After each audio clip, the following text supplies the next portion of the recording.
இயேசுடைய அமைதி இருந்தா மட்டும்தான் பரிசுத்த ஆவி கிடைக்கும். எங்க போட்டிருக்கு? யோவான் 20வது அதிகாரம் 21வது வசனம் 22வது வசனம் போய் படிச்சு பாருங்க. தெளிவா இருக்கு.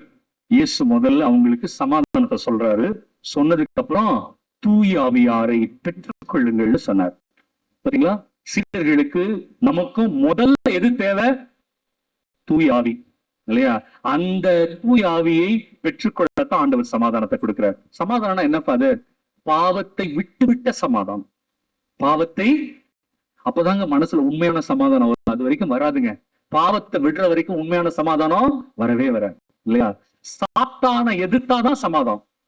சாத்தான எதுக்காம பூசி மொழிகிறவங்களுக்கு சமாதானமே கிடையாது. அவங்க ஊரை ஏமாத்துவாங்க. அவங்க என்ன பண்ணுவாங்க? ஊரை ஏமாத்துவாங்க. நீ சாத்தான எதிர்க்கணும், வேற வழி இல்லை. இது தப்புனா எதிர்க்கணும், போராடணும். அதான் ஆண்டவர் சொல்லிருக்க யாக்கோபு 4:7, கடவுளுடைய கட்டளைகளை கீழ்ப்படிந்து வாழ், அலகையை எதிர்த்து நில், அப்பொழுது அவன் உங்களை விட்டு ஓடி விடுவான், இல்லையா? அழகான வசனம். பிரியமானவர்களே, ஆண்டவர்கிட்ட கேட்ப, ஆண்டவரே, அந்த பரிசுத்தாவியை பெறுவதற்கு நான் என்னை தகுதியடைய செய்து கொள்ள உம்முடைய சமாதானத்தை எங்களுக்கு தாரும் என்று சொல்லி கேட்போம். சமாதானம்.